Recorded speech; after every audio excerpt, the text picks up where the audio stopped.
हरियाणा के चुनाव नतीजे क्या आए, उत्तर प्रदेश में सब कुछ इधर उधर हो गया। इंडिया गठबंधन की बात करने वाली समाजवादी पार्टी और कांग्रेस के बीच सब कुछ ठीक नहीं है, क्योंकि हरियाणा के नतीजे आते ही समाजवादी पार्टी ने 6 उम्मीदवारों के नाम घोषित कर दिए। उपचुनाव होने हैं उत्तर प्रदेश में 10 सीटों के, वो उम्मीदवारों के नाम आ गए। बताया जा रहा है कि कांग्रेस समाजवादी पार्टी से कुछ सीटें जो मांग रही थी, उन सीटों का भी जिक्र जो है और उसके भी उम्मीदवार बता दिए गए। बताया जा रहा है, ऐसी भी खबरें हैं कि मिल्कीपुर की सीट उसमें से एक है।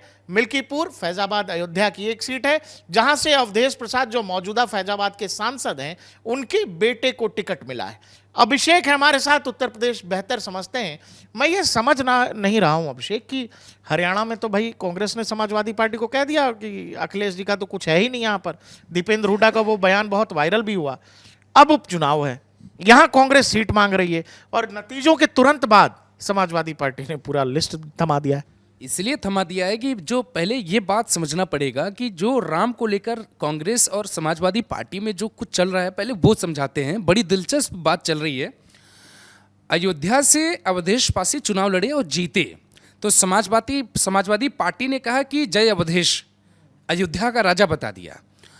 चूंकि बीजेपी का बहुत बड़ा रोल मॉडल है और हिंदुओं का तिलक है अयोध्या, तो उन्होंने कहा कि भाई अयोध्या में जो है अवधेश जो है राजा हो गए अयोध्या के। अब अखिलेश यादव के साथ राहुल गांधी भी ये चाह रहे थे कि भाई तुम दूध की एक बार मलाई तुम खा लिए, दूसरी बार की जो मलाई होगी वो मैं खाऊंगा। इस बात पे दोनों पार्टियों में दांव-पेच फंसा। समझौता इस बात पे होना था कि जो मिल्कीपुर की जो सीट है वो कांग्रेस को दीजिए आप। कांग्रेस अगर वहां पे जीत जाती है तो राहुल गांधी ये नैरेटिव पूरे देश को बताएंगे कि बीजेपी ने राम मंदिर पे राजनीति की, राजनीतिकरण किया राम मंदिर का। और जो हिंदू वोटर है वो बीजेपी को इस तरीके से नहीं देखता कि राम के हितैषी। और यहां पर कांग्रेस पूरी तरह से चाहती थी कि मिल्कीपुर में अवधेश प्रसाद के बेटे के बजाय एक उनके पार्टी के नेता को टिकट मिले। इस बात पे दोनों में ठनी। और जब हरियाणा के इलेक्शंस के रिजल्ट आए उसके बाद अखिलेश यादव ने उनसे बात की कि भाई आपका जो जनाधार है वो होगा कहीं पर, उत्तर प्रदेश में नहीं। 90 के दशक के बाद यूपी में कांग्रेस ने बहुत अच्छा नहीं किया है।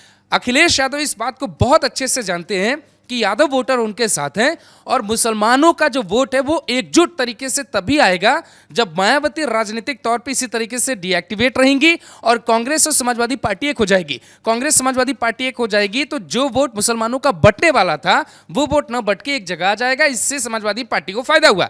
यूपी इलेक्शन में ठीक बात है, वो उस वक्त बहुत से लोग आकलन नहीं कर पाए, मुझसे भी चूक हुई, मैं भी आकलन नहीं कर पाया, लेकिन उसमें कोई मैजिकल तीर नहीं चला है। कोई मतलब इस तरीके से कोई साइंस काम नहीं कर रहा, रॉकेट साइंस के आपको समझ में ना आए।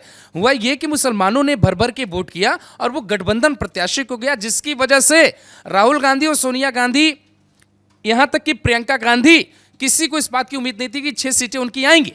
किस एग्जिट पोल, किस सर्वे में दिखाया गया, कि टीवी पर आपने किस प्रवक्ता को देखा, लेकिन ये देखिए सारा वोट बैंक का खेल है। अब इसीलिए अखिलेश यादव को ये कहना पड़ा कि हमारा गठबंधन रहेगा। मतलब एक चीज आप ये कह रहे हो कि पहला तो अयोध्या को लेकर, चूंकि राम मंदिर का उद्घाटन हो गया, पूरा का पूरा प्रधानमंत्री, पूरा मंत्रिमंडल, बॉलीवुड से सभी लोग गए, एक नैरेटिव बीजेपी ने बिल्डअप किया कि भाई अयोध्या में बहुत काम हुआ है। इस काम के बावजूद समाजवादी पार्टी उस सीट से जीत जाती है। समाजवादी पार्टी ने कहा कि ये अयोध्या का जवाब है, राम के नाम पर इन्होंने बस राजनीति की है, देखो अयोध्या वालों ने तो हमको जिता दिया। अब ये वाले नैरेटिव से, चूंकि आरोप तो कांग्रेस पर भी लगता है कि भाई आप लोग हमेशा राम के खिलाफ रहे, आप राम सेतु के खिलाफ रहे, राम को काल्पनिक बताते रहे। मुलायम सिंह यादव, उनकी पार्टी पर आरोप रहा कि उन्होंने राम भक्तों पर गोलियां चलवा दी। तो इस वाली नैरेटिव का काम तो चलिए जी, जीतने से अवधेश जी का हो गया, समाजवादी पार्टी 1 पॉइंट। अब कांग्रेस भी चाहती है ये जो हम पर आरोप लगा है, तो आप ये बता रहे हो कि विधानसभा की मिल्कीपुर सीट दावेदारी इसीलिए है कि हम भी लोगों को कह सके कि देखो अयोध्या में ये लोग केवल बस राजनीति कर रहे हैं। देखिए यहाँ पे अगर आप समझिए तो एक एग्जांपल मैं दे रहा हूँ बॉलीवुड का। आप समझिए कि अभी कोई नया एक्टर आया, जैसे आमिर खान का एक स्टेटमेंट है, आपने सुना होगा कि अमिताभ बच्चन को लेकर वो कहते हैं कि जब मैं बच्चा था तब भी आप सुपरस्टार थे और जब मैं बूढ़ा हो गया तब भी आप सुपरस्टार है। तो राम मंदिर बीजेपी के लिए कुछ उसी तरीके का है। और अब जो नए नए एक्टर आ रहे हैं राजनीति में, उनको लगता है कि राम मंदिर पे उनका भी आधिपत्य होना चाहिए। और इतना आसान तो नहीं है। राम मंदिर की लड़ाई आपने कभी लड़ी नहीं, राम मंदिर पे आपसे बयान दिया नहीं जाता, उद्घाटन में आप जाते नहीं, जो पार्टी के नेता आपके बोलेंगे कि जाना चाहिए उनको आप बुला के डांट देते हैं। तो भैया बात ये है सीधे सीधे तौर पे कि कांग्रेस ये चाहती थी कि अयोध्या के रास्ते में घुसा जाए, उस ट्रैफिक में हम भी चले, ताकि ये ना कहा जाए कि हम अयोध्या से दूर हैं।